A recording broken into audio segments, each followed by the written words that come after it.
नमस्कार, लुधियाना खबरनामा वेखण वाले सारे दर्शकों का स्वागत है। मैं हाँ परविंदर। तमाम खबरों ते नजर पाउने आ। शुरुआत करते हैं सुर्खियां दे नाल।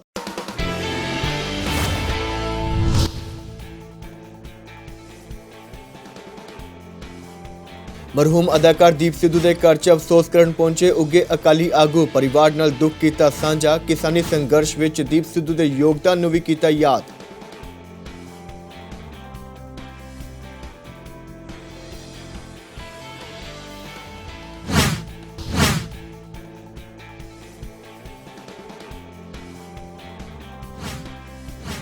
लुधियाना पहुंचे भाजपा आगू मनजिंदर सिंह सिरसा भाजपा वर्करां नाल कीता राबता।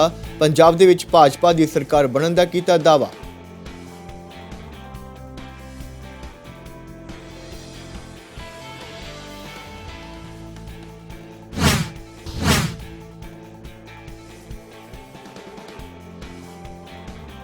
चोणां शांतिपूर्वक नेपरे चढ़न ते शुकराने वजों उम्मीदवार हरीश टांडा ने करवाया सुखमनी साहब दा पाठ। वाहिगुरू दा कीता शुकराना। चोणां दौरान सहयोग देण लई आम जनता ते पार्टी वर्करां दा कीता धन्नवाद।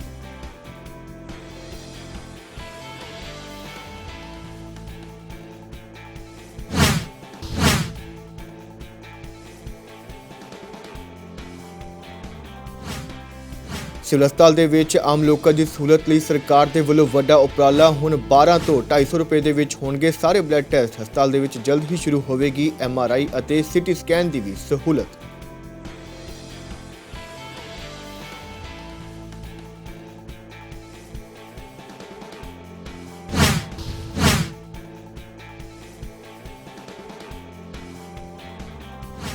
विज्ञान भवन ਦੇ ਵਿੱਚ ਮਨਾਇਆ ਗਿਆ ਕੌਮਾਂਤਰੀ ਮਾਤ ਭਾਸ਼ਾ ਦਿਵਸ। ਕਵੀਆਂ ਨੇ ਮਾਤ ਭਾਸ਼ਾ ਨੂੰ ਸਮਰਪਿਤ ਕਵਿਤਾਵਾਂ ਪੜ੍ਹ ਕੇ ਬੰਨਿਆ ਰੰਗ। ਨਾਮੀ ਸ਼ਖਸੀਅਤਾਂ ਨੂੰ ਕੀਤਾ ਗਿਆ ਸਨਮਾਨਿਤ।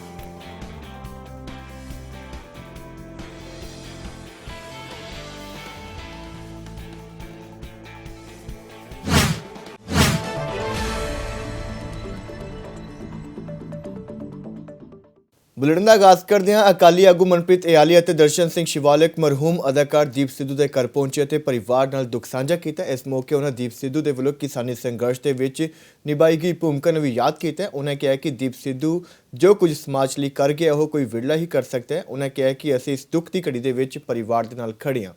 इस मौके अकाली आगू हीरा सिंह गाबड़िया ने भी परिवार के नाल हमदर्दी का प्रगटावा किया। बहुत ही जी दुखदाई घटना वापरी आ परिवार ਲਈ ਜਿੱਥੇ बहुत ਵੱਡਾ ਦੁੱਖ ਆ ਉੱਥੇ ਸਾਰੇ ਪੰਜਾਬ ਲਈ ਇੱਕ ਬਹੁਤ ਵੱਡਾ ਇੱਕ ਘਾਟਾ।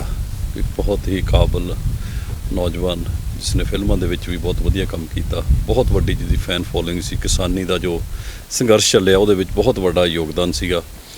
ਸੋ ਇਸ ਲਈ ਸਾਡੀ ਵੀ ਉਹਦੇ ਨਾਲ ਬਹੁਤ ਜ਼ਿਆਦਾ ਦਿਲੋਂ ਨੇੜਤਾ ਸੀਗੀ। ਸੋ ਬਹੁਤ ਵੱਡਾ ਦੁੱਖ ਹੈ ਸਾਰੇ ਪੰਜਾਬ ਦੇ ਲਈ ਪੰਜਾਬੀਆਂ ਲਈ। ਸੋ ਪਰਮਾਤਮਾ ਉਸ ਵਿਛੜੀ ਰੂਹ ਨੂੰ ਆਪਣੇ ਚਰਨਾਂ 'ਚ ਨਿਵਾਸ ਬਖਸ਼ੇ। ਪਿੱਛੇ ਪਰਿਵਾਰ ਨੂੰ ਸਾਨੂੰ ਸਾਰਿਆਂ ਨੂੰ ਸਾਰੇ ਪੰਜਾਬੀਆਂ ਨੂੰ ਪਾਣਾ ਮੰਨਣ ਦਾ ਬਲ ਬਖਸ਼ੇ। ਠੀਕ ਹੈ, ਜੋ ਘਟਨਾ ਵਾਪਰੀ ਉਹਦੀ ਨਿਰਪੱਖ ਜਾਂਚ ਹੋਣੀ ਚਾਹੀਦੀ ਹੈ ਸਾਰੀ ਵੀ ਕੀ ਕਾਰਨ ਹੋਇਆ ਕਿੱਦਾਂ ਵੀ ਇਹ ਘਟਨਾ ਵਾਪਰੀ ਆ ਤੇ ਲੇਕਿਨ ਇਹਨਾਂ ਚੀਜ਼ਾਂ ਤੇ ਰਾਜਨੀਤੀ ਨਹੀਂ ਹੋਣੀ ਚਾਹੀਦੀ। ਦੀਪ ਸਿੱਧੂ ਦੇ ਬਾਰੇ ਮੈਂ ਹੁਣ ਕੀ ਕਹਿ ਸਕਦਾ।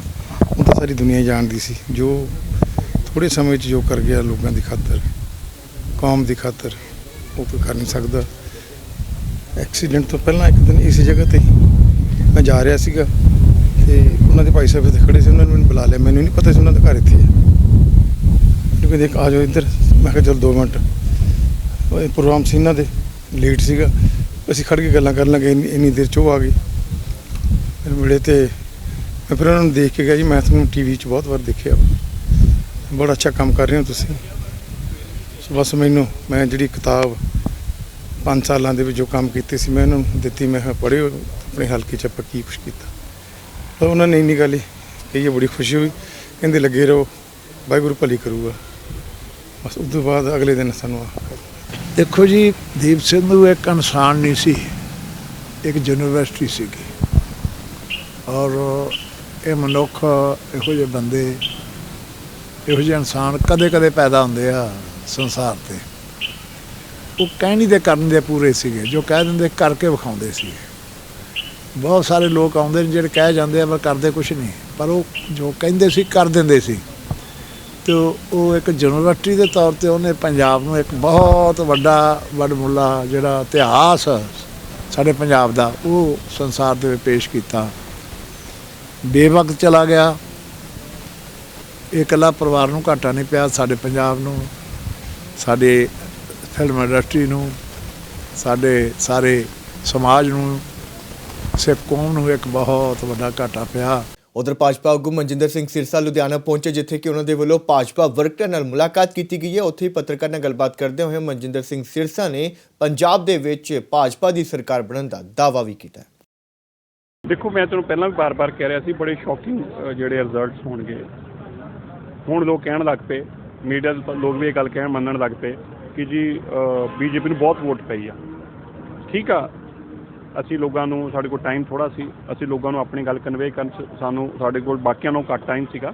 ਪਰ ਪੰਜਾਬ ਦੇ ਲੋਕ ਸਮਝ ਰਹੇ ਸੀ ਕਿ ਅਸਲੀ ਮੁੱਦੇ ਅਗਰ ਕੋਈ ਪਾਰਟੀ ਸਮਝ ਰਹੀ ਤਾਂ ਉਹ ਬੀਜੇਪੀ ਆ। ਅਗਰ ਪੰਜਾਬ ਨੂੰ ਨਸ਼ਾ ਮੁਕਤ ਕਰਨਾ ਹੈ, ਬੇਰੁਜ਼ਗਾਰੀ ਮੁਕਤ ਕਰਨਾ ਹੈ, ਕਰਜ਼ਾ ਮੁਕਤ ਕਰਨਾ ਹੈ, ਇਹ ਗੈਂਗਸਟਰ ਮੁਕਤ ਕਰਨਾ ਹੈ, ਉਹ ਬੀਜੇਪੀ ਹੀ ਇੱਕ ਫੈਸਲਾ ਲੈ ਕੇ ਕਰ ਸਕਦੀ ਆ। ਤਾਂ ਮੇਰਾ ਇਹ ਮੰਨਣਾ ਹੈ ਕਿ ਬੀਜੇਪੀ ਨੂੰ ਇੰਨੀਆਂ ਕੁ ਸੀਟਾਂ ਆਉਣਗੀਆਂ ਜਿਹਦੇ ਨਾਲ ਬੀਜੇਪੀ ਇੱਕ ਅੱਛੀ ਸਰਕਾਰ ਬਣਾ ਵੀ ਸਕੂਗੀ ਤੇ ਚਲਾ ਵੀ ਸਕੂਗੀ। ਅੱਛਾ ਸਰ, ਕਿਹਾ ਜਾ ਰਿਹਾ ਕਿਤੇ ਨਾ ਕਿਤੇ ਕਿ ਇਸ ਵੇਲੇ ਜਿਹੜੇ ਮਾਹੌਲ ਬਣੇ ਹੋਏ ਨੇ, ਜਿਹੜੇ ਸਮੀਕਰਨ ਨਿਕਲ ਕੇ ਆ ਰਹੇ ਨੇ, ਉਹ ਹੰਗ ਸਰਕਾਰ ਬਣਨ ਦੇ ਚਾਂਸਸ ਜ਼ਿਆਦਾ ਬਣ ਰਹੇ ਨੇ। ਲੱਗਦਾ ਵਾ ਕਿ ਜੇ ਅਗਰ ਇੱਦਾਂ ਦੀ ਸਿਚੁਏਸ਼ਨ ਆਈ ਤਾਂ ਬੀਜੇਪੀ ਕਿਸੇ ਨਾਲ ਗੱਠਜੋੜ ਕਰ ਸਕਦੀ ਹੈ, ਕਿਸੇ ਨਾਲ ਦੇਖੋ, ਬੀਜੇਪੀ ਦੀ ਇੱਕ ਹੀ ਸੋਚ ਆ, ਬੀਜੇਪੀ ਪੰਜਾਬ ਦੇ ਭਲੇ ਦੀ ਸੋਚ ਰੱਖਦੀ ਆ। ਬੀਜੇਪੀ ਦਾ ਸਰਕਾਰ ਬਣਾਉਣਾ ਮੰਤਵ ਨਹੀਂ ਹੈਗਾ। ਔਰ ਅਗਰ ਕੋਈ ਸਰਕਾਰ ਬਣਾਉਣੀ ਇਸ ਵਾਸਤੇ ਹੋਵੇ ਕਿ ਪੰਜਾਬ ਦਾ ਭਲਾ ਹੁੰਦਾ ਹੋਵੇ ਤਾਂ ਬੀਜੇਪੀ ਜ਼ਰੂਰ ਕਰੂਗੀ। ਪਰ ਬੀਜੇਪੀ ਦਾ ਪਰਪਸ ਸਰਕਾਰ ਬਣਵਾਉਣੀ ਨਹੀਂ, ਪੰਜਾਬ ਦੇ ਅੰਦਰ ਇੱਕ ਉਹ ਸੱਤਾ ਦੀ ਸਰਕਾਰ ਬਣੇ ਜਿਹੜੀ ਇਹਨਾਂ ਮਸਲੇ ਨੂੰ ਹੱਲ ਕਰ ਸਕੇ, ਉਹ ਬੀਜੇਪੀ ਦਾ ਪਰਪਸ ਆ। ਤਾਂ ਇਹਦੇ ਅੰਦਰ ਅਲਾਇੰਸ ਕੋਈ ਮੈਟਰ ਨਹੀਂ ਕਰਦਾ। ਚੋਣ ਪ੍ਰਕਿਰਿਆ ਸ਼ਾਂਤੀਪੂਰਵਕ ਢੰਗ ਦੇ ਨਾਲ ਨਿਪਟੇ ਚੜ੍ਹਨ ਤੋਂ ਬਾਅਦ ਐਡਵੋਕੇਟ ਹਰੀਸ਼ ਰਾਏ ਟਾਂਡਾ ਦੇ ਵੱਲੋਂ ਦੁਗਰੀ ਫੇਸ 2 ਵਿਖੇ ਸਥਿਤ ਗੁਰਦੁਆਰਾ ਸਾਹਿਬ ਵਿਖੇ ਸੁਖਮਨੀ ਸਾਹਿਬ ਦੇ ਪਾਠ ਰਖਵਾਏ ਗਏ। ਇਸ ਮੌਕੇ ਵਾਹਿਗੁਰੂ ਦਾ ਸ਼ੁਕਰਾਨਾ ਕੀਤਾ ਗਿਆ। ਇਸ ਦੇ ਨਾਲ ਹੀ ਉਹਨਾਂ ਵੱਲੋਂ ਹਲਕਾ ਆਤਮਨਗਰ ਦੇ ਸਮੂਹ ਅਕਾਲੀ ਦਲ ਪਰਿਵਾਰਾਂ ਅਤੇ ਸਮਰਥਕਾਂ ਦਾ ਵੀ ਚੋਣਾਂ ਦੇ ਵਿੱਚ ਸਹਿਯੋਗ ਦੇਣ ਲਈ ਧੰਨਵਾਦ ਕੀਤਾ ਗਿਆ।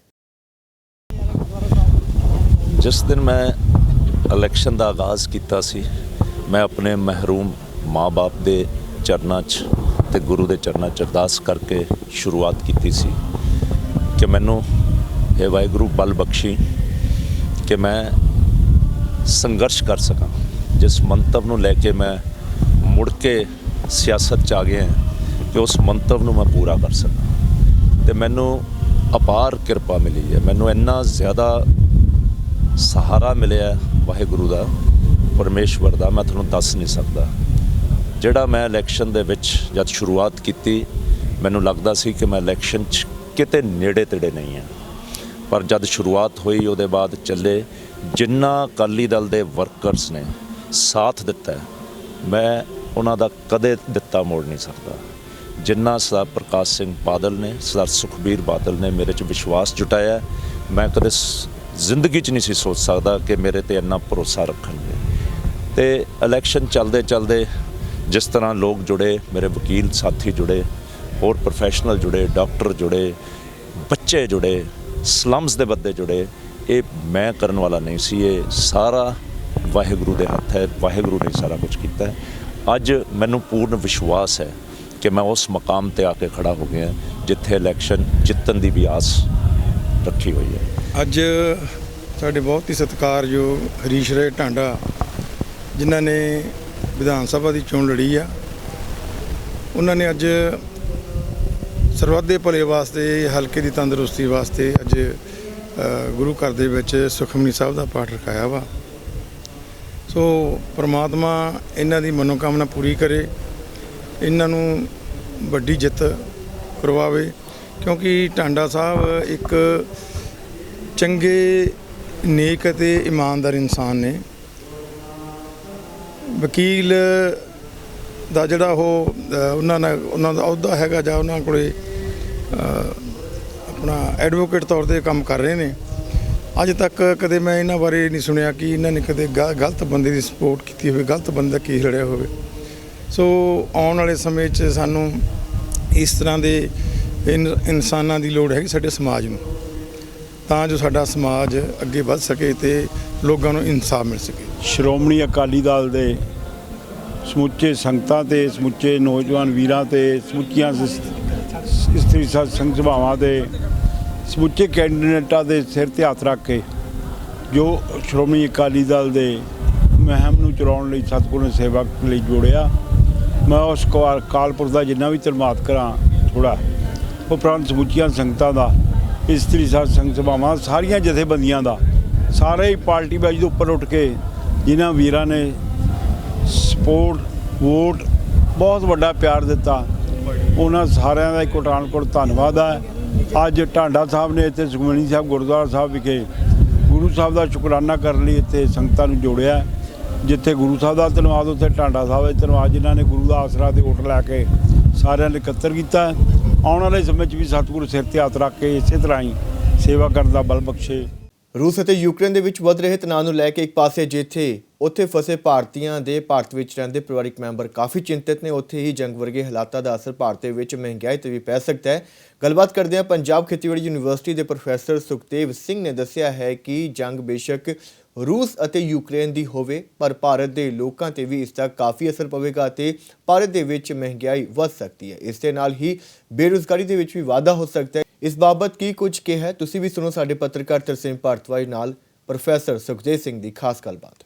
ਅਸੀਂ ਅੱਜ ਗੱਲ ਕਰਾਂਗੇ ਸਮਾਜਿਕ ਵਿਗਿਆਨੀ ਪ੍ਰੋਫੈਸਰ ਜਿਹੜੇ ਕਿ PAU ਦੇ ਵਿੱਚੋਂ ਰਿਟਾਇਰ ਹੋਏ ਨੇ, ਉਹਨਾਂ ਨਾਲ ਗੱਲ ਕਰਾਂਗੇ। ਵਿਸ਼ਾ ਸਾਡਾ ਜਿਹੜਾ ਰਹੇਗਾ ਯੂਕਰੇਨ ਅਤੇ ਰੂਸ ਦੇ ਵਿੱਚ ਜਿਹੜੀ ਜੰਗਬੰਦੀ ਹੈ, ਇਹਦੇ ਨਾਲ ਸਮਾਜ 'ਤੇ ਕੀ ਅਸਰ ਪੈ ਸਕਦਾ, ਕਿਸ ਤਰ੍ਹਾਂ ਦਾ ਸਾਡੇ ਸਮਾਜ 'ਤੇ ਪੂਰੇ ਦੇਸ਼ ਦੇ ਵਿੱਚ ਕਿਸ ਤਰ੍ਹਾਂ ਦੇ ਅਸਰ ਦੇਖਣ ਨੂੰ ਮਿਲ ਸਕਦੇ ਨੇ, ਗੱਲ ਕਰਾਂਗੇ ਇਹ ਪ੍ਰੋਫੈਸਰ ਸੁਖਦੇਵ ਸਿੰਘ ਜੀ ਉਹਨਾਂ ਨਾਲ। ਸਰ ਕੀ ਕਹਿਣਾ ਚਾਹੋਗੇ, ਕਿਸ ਤਰ੍ਹਾਂ ਦੇ ਅਸਰ ਦੇਖਣ ਨੂੰ ਮਿਲ ਸਕਦੇ?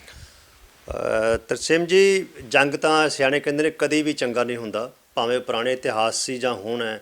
ਜੰਗ ਦੇ ਨਤੀਜੇ ਕਦੀ ਵੀ ਸਮਾਜ ਲਈ ਚੰਗੇ ਨਹੀਂ ਹੁੰਦੇ, ਕਿਸੇ ਸਮਾਜ ਲਈ ਵੀ ਚੰਗੇ ਨਹੀਂ ਹੁੰਦੇ। ਅਤੇ ਜੰਗ ਅੱਜ ਕੱਲ੍ਹ ਦਾ ਜਿਵੇਂ ਗਲੋਬਲ ਸੰਸਾਰ ਬਣ ਗਿਆ ਹੈ, ਅਤੇ ਕਿਤੇ ਵੀ ਜੰਗ ਹੁੰਦੀ ਹੈ ਤਾਂ ਉਹਦਾ ਅਸਰ ਸਾਰੇ ਸਮਾਜਾਂ ਦੇ ਉੱਪਰ ਪੈਂਦਾ ਹੈ। ਅਫਰੀਕਾ ਤੋਂ ਲੈ ਕੇ ਅਮਰੀਕਾ ਤੱਕ, ਅਮਰੀਕਾ ਤੋਂ ਲੈ ਕੇ ਏਸ਼ੀਆ ਤੱਕ, ਸਾਰੇ ਸਮਾਜਾਂ ਦੇ ਉੱਪਰ ਅਸਰ ਪਏਗਾ। ਜੇ ਅਸੀਂ ਆਪਣੇ ਸਮਾਜ ਤੱਕ ਦੇਖੀਏ ਤਾਂ ਸਾਡੇ ਸਮਾਜ ਦੇ ਉੱਪਰ ਵੀ ਇਸ ਦਾ ਅਸਰ ਡੈਫੀਨੇਟਲੀ ਪਏਗਾ, ਸਾਰੇ ਸਮਾਜਾਂ ਦੇ ਉੱਪਰ ਪਏਗਾ। ਅਤੇ ਖਾਸ ਕਰਕੇ ਜਿਹੜੇ ਛੋਟੇ ਤਬਕੇ ਨੇ, ਗਰੀਬ ਤਬਕੇ ਨੇ, ਉਹਨਾਂ ਉੱਤੇ ਜ਼ਿਆਦਾ ਅਸਰ ਪਊਗਾ। ਪਹਿਲੀ ਤਾਂ ਗੱਲ, ਜੰਗ ਦੇ ਨਾਮ 'ਤੇ ਆਪਾਂ ਜੇ ਥੋੜ੍ਹਾ ਜਿਹਾ ਇਤਿਹਾਸ ਦੇਖੀਏ ਤਾਂ ਰਸ਼ੀਆ ਨੇ ਪਹਿਲਾਂ ਹੀ ਬਹੁਤ ਵੱਡੀਆਂ ਜੰਗ ਦੇਖੀਆਂ ਹੋਈਆਂ ਨੇ। ਤੁਸੀਂ ਨਾਮ ਸੁਣਿਆ ਹੋਣਾ ਸ਼ੋਲੋਖੋਫ, ਜਿਨ੍ਹਾਂ ਨੇ ਲਿਖਿਆ, ਨਾਵਲ ਲਿਖਿਆ ਅਤੇ ਡੌਨ ਵਹਿੰਦਾ ਰਿਹਾ, ਕੁਆਈਟ ਫਲੋ ਦਾ ਡੌਨ, ਅਤੇ ਲੀਓ ਟੋਲਸਟਾਏ ਜਿਹੜਾ ਵਰਲਡ ਲੈਵਲ 'ਤੇ ਮਸ਼ਹੂਰ ਵਾਰ ਐਂਡ ਪੀਸ ਨਾਵਲ ਸੀ, ਉਹਦੇ 'ਚ ਉਹਨਾਂ ਨੇ ਮਤਲਬ ਜੰਗ ਜਾਂ ਵਾਰ ਜਾਂ ਜਿਹੜੇ ਆਪਣੀ ਲੱਗਣੀ ਇਹਦਾ ਮਤਲਬ ਕਿ ਬੜਾ ਸੰਤਾਪੀ ਜਿਹੜਾ ਇੱਕ ਮਤਲਬ ਲਿਟਰੇਚਰ ਬਣਾਇਆ, ਅਤੇ ਉਹਦੇ ਕਿਤਾਬਾਂ ਬੜੀਆਂ ਵਰਲਡ ਲੈਵਲ 'ਤੇ ਪਾਪੂਲਰ ਹੋਈਆਂ। ਉਹ ਪੜ੍ਹ ਕੇ ਬੰਦੇ ਦਾ ਦਿਲ ਹਿੱਲ ਜਾਂਦਾ ਕਿ ਇਸ ਮਤਲਬ ਜੰਗ ਜਾਂ ਜਿਹੜੀਆਂ ਜੰਗ ਲੱਗਦੀ ਹੈ ਜਾਂ ਇਹ ਹੁੰਦਾ ਹੈ, ਇਹ ਤਣਾਅਪੂਰਨ ਹਾਲਾਤਾਂ ਵਿੱਚੋਂ ਕਿੰਨਾ ਨੁਕਸਾਨ ਹੁੰਦਾ ਸਮਾਜ ਦਾ, ਸਾਰੇ ਮਾਨਵਤਾ ਦਾ, ਸਾਰੀਆਂ ਆਉਣ ਵਾਲੀਆਂ ਜਨਰੇਸ਼ਨਾਂ ਦਾ। ਅਤੇ ਆਪਾਂ ਉਸ ਗੱਲ 'ਤੇ ਆਈਏ ਵਿਸ਼ੇ 'ਤੇ, ਯੂਕਰੇਨ ਜਿਹੜਾ ਹੈ ਇਹ ਰਸ਼ੀਆ ਦਾ ਪਹਿਲਾਂ ਪਾਰਟ ਹੀ ਰਿਹਾ ਜੀ। ਮਤਲਬ ਹੈ ਥੋੜ੍ਹੀ ਜਿਹੀ ਜਟਲ ਸਥਿਤੀ ਸਮਝਣ ਵਾਸਤੇ ਕਿ ਰਸ਼ੀਆ ਦਾ ਪਾਰਟ ਰਿਹਾ। 1991 ਤੋਂ ਬਾਅਦ ਇਹ ਲੱਗ ਹੋਏ ਨੇ, ਜਦੋਂ ਰਸ਼ੀਆ ਟੁੱਟਿਆ ਕਈ ਕੰਟਰੀ ਵਿੱਚੋਂ ਬਾਹਰ ਹੋਏ। ਪਹਿਲਾਂ ਇੱਕ ਉੱਥੇ ਕ੍ਰੀਮੀਆ ਦੇਸ਼ ਹੈ, ਕ੍ਰੀਮੀਆ ਨੇ ਤਾਂ ਉਹਦੇ 'ਚ ਕਹਿੰਦੇ ਕਿ ਰੂਸੀ ਭਾਸ਼ਾ ਦੇ ਵੱਧ ਲੋਕ ਬੋਲਦੇ ਨੇ ਉੱਥੇ, ਉਸ ਕਰਕੇ ਕ੍ਰੀਮੀਆ ਨੇ ਸ਼ਾਇਦ ਉਹਦੀ ਆਪਣੀ ਰੈਫਰੈਂਡਮ ਦੇ ਵਿੱਚ ਇਹ ਕਹਿ ਦਿੱਤਾ ਕਿ ਅਸੀਂ ਰੂਸ ਨਾਲ ਜਾਣਾ ਚਾਹੁੰਦੇ ਹਾਂ। ਇੱਕ ਉੱਥੇ ਹੋਰ ਏਰੀਆ ਲੁਹਾਂਸਕ ਅਤੇ ਡੋਨੇਸਕ, ਉਹ ਕਹਿੰਦੇ ਨੇ ਵੀ ਉਹ ਵੀ ਕੁਛ ਜਿਹੜੀ ਭਾਸ਼ਾ ਹੈ ਉਹ ਰਸ਼ੀਆ ਬੋਲਦੇ ਨੇ, ਰਸ਼ੀਅਨ, ਅਤੇ ਕੁਛ ਭਾਸ਼ਾ ਜਿਹੜੀ ਲੋਕਲ ਉਹਨਾਂ ਦੀ ਹੈਗੀਆਂ ਨੇ। ਸੋ ਜਿਹੜਾ ਰੂਸ ਹੈ ਉਹ ਕਲੇਮ ਕਰਦਾ ਹੈ ਕਿ ਇਹ ਸਾਡੇ ਹਿੱਸੇ ਨੇ, ਜਿਹੜੇ ਮਤਲਬ ਕਿ ਕ੍ਰੀਮੀਆ ਹੋਇਆ, ਲੁਹਾਂਸਕ ਹੋਇਆ, ਇਹਨਾਂ ਦੇ ਉੱਪਰ ਉਸ ਨੂੰ ਪਿਛਲੇ 2 ਦਿਨਾਂ ਤੋਂ ਉਸਨੇ ਰਿਕੋਗਨੀਸ਼ਨ ਵੀ ਦੇ ਦਿੱਤੀ ਵਰਲਡ ਲੈਵਲ 'ਤੇ, ਜਿਹਦਾ ਬੜਾ ਭਾਰੀ ਰਿਐਕਸ਼ਨ ਹੋ ਰਿਹਾ ਸਾਰੇ ਸਮਾਜ ਦੇ ਵਿੱਚ। ਸਾਰੇ UN ਜਨਰਲ ਸੈਕਟਰੀ ਨੇ ਵੀ ਕਹਿ ਦਿੱਤਾ ਕਿ ਰਸ਼ੀਆ ਜਿਹੜਾ ਹੈ ਇਹ ਥੋੜ੍ਹਾ ਜਿਹਾ ਰਸਟ੍ਰੇਨ ਰੱਖੇ, ਥੋੜ੍ਹੀ ਜਿਹੀ ਸੰਜੀਦਗੀ ਰੱਖੇ, ਕਿ ਇਹ ਇੱਕ ਨਾ ਮਤਲਬ ਧੱਕੇ ਵਾਲਾ ਕੰਮ ਹੋਵੇ ਅਤੇ ਤੁਸੀਂ ਨਾ ਉਸ ਨੂੰ, ਹਾਲਾਂਕਿ ਕਿਸੇ ਹੋਰ ਕੰਟਰੀ ਨੇ ਨਹੀਂ ਰਿਕੋਗਨਾਈਜ਼ ਕੀਤਾ, ਬਟ ਚਾਈਨਾ ਨੇ ਉਹ ਜਿਹੜੇ ਵੱਖਵਾਦੀ ਇਲਾਕੇ ਸੀ, ਜਿਹੜੇ ਲੋਕ ਰਸ਼ੀਆ ਦੇ ਯੂਕਰੇਨ ਦੇ ਵਿੱਚ ਸੀ, ਉਹ ਉਹਨਾਂ ਨੂੰ ਅਲੱਗ ਇੱਕ ਦੇਸ਼ ਵਜੋਂ ਮਾਨਤਾ ਦੇ ਰਹੇ ਨੇ। ਅਤੇ ਜਿਹਦੇ ਨਾਲ ਆਉਣ ਵਾਲੇ ਸਮੇਂ 'ਚ ਇਹ ਹਾਲਾਤ ਬਣ ਚੁੱਕੇ ਨੇ ਕਿ ਲੜਾਈ ਲੱਗਣ ਦੇ ਚਾਂਸ ਜ਼ਿਆਦਾ ਵੱਧ ਰਹੇ ਨੇ, ਕਿ ਯੂਕਰੇਨ ਦੀਆਂ ਫੌਜਾਂ ਵੀ ਇਕੱਠੀਆਂ ਹੋ ਰਹੀਆਂ ਨੇ ਰਸ਼ੀਆ ਵੱਲ, ਅਤੇ ਰਸ਼ੀਆ ਦੀਆਂ ਫੋਰਸਾਂ ਵੀ ਉੱਧਰ ਬਹੁਤ ਆ ਗਈਆਂ ਨੇ। ਅਤੇ ਸਾਰੇ ਵਰਲਡ ਦੇ ਵਿੱਚ ਅਮਰੀਕਨ ਪ੍ਰੈਜ਼ੀਡੈਂਟ ਤੋਂ ਲੈ ਕੇ ਚਾਈਨੀ ਪ੍ਰੈਜ਼ੀਡੈਂਟ, ਸਾਡੇ ਲੋਕ ਜਾਂ ਹੋਰ ਵੀ ਲੋਕ, ਸਾਰੇ ਯੂਰਪੀ ਲੋਕ, ਉਹਨਾਂ ਦੇ ਲੀਡਰ ਇਸ ਗੱਲ ਤੋਂ ਚਿੰਤਤ ਨੇ ਕਿ ਜੇ ਇਹ ਜੰਗ ਲੱਗ ਗਈ ਤਾਂ ਇਹਦੇ ਨਤੀਜੇ ਬੜੇ ਭਿਅੰਕਰ ਹੋ ਸਕਦੇ ਨੇ। ਤੁਸੀਂ ਤਰਸੇਮ ਜੀ, ਤੁਹਾਨੂੰ ਪਤਾ ਅੱਜ ਕੱਲ੍ਹ ਦੇ ਜਿਹੜੇ ਹਥਿਆਰ ਨੇ, ਨਿਊਕਲੀਅਰ ਹਥਿਆਰ ਬਣ ਗਏ।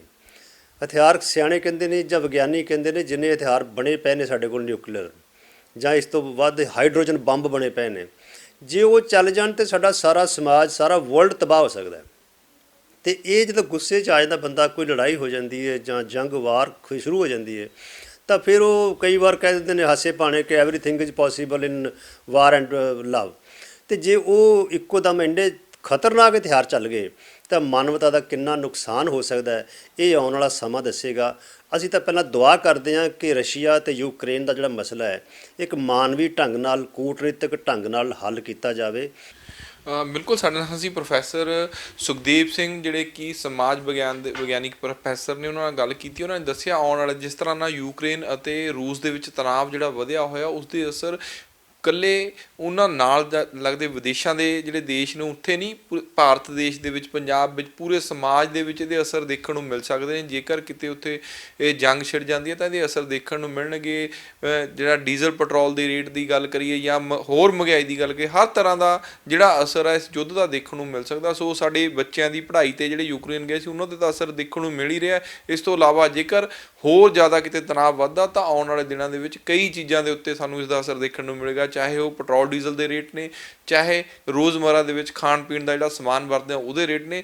ਤੇ ਜੰਗ ਜਦੋਂ ਵੀ ਤੇ ਜੰਗ ਦਾ ਨਾਂ ਆਉਂਦਾ, ਉਹ ਕਿਤੇ ਨਾ ਕਿਤੇ ਦੇਸ਼ ਲਈ, ਸਮਾਜ ਲਈ ਤੇ ਆਮ ਲੋਕਾਂ ਲਈ ਖਤਰਨਾਕ ਹੀ ਸਿੱਧ ਹੁੰਦੀ ਆ। ਲੁਧਿਆਣਾ ਤੋਂ ਕੈਮਰਾ ਪਰਸਨ ਰੋਹਿਤ ਦੇ ਨਾਲ ਤਰਸੇਮ ਭਾਰਦਵਾਜ। ਸਮਾਜ ਵਿਰੋਧੀ ਅੰਸਰਾਂ ਦੇ ਖਿਲਾਫ ਵਿੱਢੀ ਮੁਹਿੰਮ ਦੇ ਤਹਿਤ ਕਾਰਵਾਈ ਕਰਦਿਆਂ ਲੁਧਿਆਣਾ ਪੁਲਿਸ ਨੇ ਨਸ਼ਾ ਤਸਕਰ ਗਿਰੋਹ ਦਾ ਪਰਦਾਫਾਸ਼ ਕੀਤਾ। ਇਸ ਪੂਰੇ ਮਾਮਲੇ ਦੇ ਬਾਰੇ ਪੁਲਿਸ ਕਮਿਸ਼ਨਰ ਗੁਰਪ੍ਰੀਤ ਸਿੰਘ ਭੁੱਲਰ ਦੇ ਵੱਲੋਂ ਜਾਣਕਾਰੀ ਸਾਂਝੀ ਕੀਤੀ ਗਈ ਹੈ। ਉਹਨਾਂ ਦੱਸਿਆ ਹੈ ਕਿ 3 ਨਸ਼ਾ ਤਸਕਰਾਂ ਨੂੰ 2.88 ਕੁਇੰਟਲ ਗਾਂਜੇ ਸਣੇ ਕਾਬੂ ਕੀਤਾ ਗਿਆ। ਉਹਨਾਂ ਦੱਸਿਆ ਹੈ ਕਿ ਤਸਕਰ ਇਹ ਜੋ ਨਸ਼ਾ ਉੜੀਸਾ ਤੋਂ ਲਿਆ ਕੇ ਪੰਜਾਬ ਦੇ ਵਿੱਚ ਸਪਲਾਈ ਕਰਦੇ ਸਨ ਅਤੇ ਇਸ ਦੌਰਾਨ ਉਹਨਾਂ ਉਮੀਦ ਜਤਾਈ ਹੈ ਕਿ ਪੁੱਛਗਿੱਛ ਦੌਰਾਨ ਕਈ ਵੱਡੇ ਖੁਲਾਸੇ ਹੋ ਸਕਦੇ ਨੇ। ਕਮਿਸ਼ਨਰੇਟ ਪੁਲਿਸ ਨੂੰ ਅੱਜ ਬੜੀ ਸਫਲਤਾ ਮਿਲੀ ਹੈ। ਜਿਹੜੀ ਸਾਡੀ ਐਂਟੀ ਡਰੱਗ ਡਰਾਈਵ ਹੈ ਉਹਦੇ ਵਿੱਚ ਇਹਦੇ 'ਚ ਅਸੀਂ 3 ਸਮਗਲਰ ਅਰੈਸਟ ਕੀਤੇ ਆ ਔਰ ਉਹਨਾਂ ਤੋਂ 2 ਕੁਇੰਟਲ 88 ਕਿਲੋ ਗਾਂਜਾ ਬਰਾਮਦ ਕੀਤਾ ਗਿਆ। ਔਰ ਮੈਨੂੰ ਨਹੀਂ ਲੱਗਦਾ ਵੀ ਪਹਿਲਾਂ ਐਡੀ ਵੱਡੀ ਕੰਸਾਈਨਮੈਂਟ ਕਿਤੇ ਫੜੀ ਗਈ ਹੋਵੇ ਗਾਂਜੇ ਦੀ। ਇਹਦੇ ਜਿਹੜੇ ਤਿੰਨੋਂ ਸਮਗਲਰ ਹੈ, ਹਠੂਰ ਏਰੀਏ ਦੇ ਮੇਨ ਸਮਗਲਰ ਮਨਪ੍ਰੀਤ ਏਲੀਅਸ ਗੋਰਾ ਤੇ ਉਹਦਾ ਸਾਥੀ ਹੈ ਜਿਹੜਾ ਡਰਾਈਵਰ ਕਰਮਜੀਤ ਏਲੀਅਸ ਪੰਮੀ, ਇਹ ਦੋਨੋਂ ਹਟੂਰ ਦੇ ਰਹਿਣ ਵਾਲੇ। ਜਿਹੜਾ ਕਰਮਜੀਤ ਹੈ ਇਹਦੇ ਖਿਲਾਫ ਪਹਿਲਾਂ ਵੀ 302 ਦਾ ਮੁਕੱਦਮਾ 2009 'ਚ ਜਗਰਾਉਂ 'ਚ ਦਰਜ ਹੋਇਆ ਸੀ। ਇੱਕ ਇਹਨਾਂ ਨਾਲ ਜਿਹੜਾ ਮੇਨ ਬੰਦਾ ਉੱਥੋਂ ਉੜੀਸਾ ਕਟਕ ਤੋਂ ਨਾਲ ਆਇਆ ਟਰੱਕ ਦੇ ਵਿੱਚ, ਉਹ ਹੈ ਕੁੰਦਨ ਕੁਮਾਰ। ਇਹ ਫਰੀਦਾਬਾਦ ਦੇ ਵਿੱਚ ਕੰਮ ਵਗੈਰਾ ਕਰਦਾ ਸੀ ਔਰ ਜੋ ਇਨਵੈਸਟੀਗੇਸ਼ਨ 'ਚ ਗੱਲ ਸਾਹਮਣੇ ਆਈ ਹੈ ਕਿ ਮੇਨ ਸਮਗਲਰ ਹੈਗਾ ਲਾਲ ਬਾਬੂ ਰਾਏ ਉੜੀਸਾ ਦਾ। ਉਹਨੇ ਇਹ ਕੁੰਦਨ ਕੁਮਾਰ ਨੂੰ ਨਾਲ ਭੇਜਿਆ ਸੀ ਕਿ ਤੈਨੂੰ ਮੈਂ ਅੱਗੇ ਦੱਸਾਂਗਾ ਕਿ ਕਿੱਥੇ ਕਿੱਥੇ ਪੰਜਾਬ ਦੇ ਵਿੱਚ ਤੂੰ ਇਹ ਡਿਲੀਵਰੀਆਂ ਦੇਣੀਆਂ। ਸੋ ਮੁੱਢਲੀ ਪੁੱਛਗਿੱਛ ਤੋਂ ਇਹ ਗੱਲਾਂ ਸਾਹਮਣੇ ਆਈਆਂ। ਹੋਰ ਡਿਟੇਲ 'ਚ ਜਿਹੜੀ ਇਹਨਾਂ ਦੀ ਬੈਕਵਰਡ ਤੇ ਫਾਰਵਰਡ ਲਿੰਕੇਜ ਅਸੀਂ ਕਰ ਰਹੇ ਹਾਂ। ਇਹ ਮੁਕੱਦਮਾ CIA ਸਟਾਫ 1 ਦੇ ਇੰਚਾਰਜ ਹਰਮਿੰਦਰ ਸਿੰਘ ਦੀ ਅਗਵਾਈ 'ਚ ਪਾਰਟੀ ਨੇ ਖੁਫੀਆ ਇਨਫੋਰਮੇਸ਼ਨ 'ਤੇ ਦਿੱਤਾ ਥਾਣਾ ਸਾਹਨੇਵਾਲ ਦੇ ਵਿੱਚ। ਔਰ ਉਹਦੇ 'ਚ ਮੌਕੇ ਦੇ ਉੱਤੇ ਕਿਉਂਕਿ ਗੈਸਟਰ ਅਫਸਰ ਬੁਲਾਉਣਾ ਜ਼ਰੂਰੀ ਸੀਗਾ, ਕਮਰਸ਼ੀਅਲ ਕੁਆਂਟਿਟੀ ਸੀ, ਹਰਵਿੰਦਰ ਭੱਲਾ ਜਿਹੜੇ ACP ਡਿਟੈਕਟਿਵ ਆ ਮੌਕੇ 'ਤੇ ਗਏ ਔਰ ਉਹਨਾਂ ਨੇ ਸਾਰੇ ਜਿਹੜੀ ਰਿਕਵਰੀ ਹੈ ਉਹਨੂੰ ਤਸਦੀਕ ਕੀਤਾ। ਮੈਂ ਇਸ ਗੱਲ ਵਾਸਤੇ ਸਾਰੀ ਟੀਮ ਨੂੰ ਵਧਾਈ ਦਿੰਦਾ।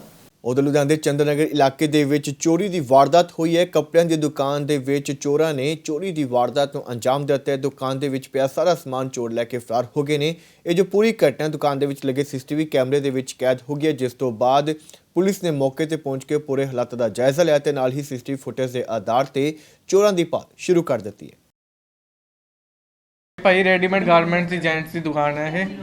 ਹਾਂਜੀ, ਤੇ ਭਾਈ ਇਹ ਰਾਤੀ 2:30 ਵਜੇ ਦੇ ਕਰੀਬ ਕੋਈ ਆਏ ਨੇ ਬੰਦੇ ਤੇ ਉਹਨਾਂ ਨੇ ਸਾਰਾ ਸ਼ਟਰ ਮਤਲਬ ਚੱਕ ਕੇ ਤੋੜ ਕੇ ਸੈਂਟਰ ਲੋਕ ਤੋੜ ਕੇ ਫਿਰ ਅੰਦਰ ਐਂਟਰ ਹੋਏ ਨੇ। ਆ ਸਾਰਾ ਸਮਾਨ ਤੁਸੀਂ ਦੇਖ ਰਹੇ ਹੋ ਪਿੱਛੇ, ਸਾਰਾ ਕੁਝ ਹੀ ਆ ਸਮਾਨ ਪੂਰੇ ਰੈਕ ਰੂਕ ਸਾਰੇ ਖਾਲੀ ਕਰ ਗਏ ਨੇ। ਇਹ ਭਾਈ 7 ਤੋਂ 8 ਲੱਖ ਰੁਪਏ ਦਾ ਕੋਈ ਨੁਕਸਾਨ ਹੋਇਆ ਵਾ, ਬਾਕੀ ਵੱਧ ਵੀ ਹੈ, ਮੈਂ ਅੰਦਾਜ਼ਾ ਮਤਲਬ ਐਸਟੀਮੇਟ ਲਾ ਰਹੇ ਹਾਂ।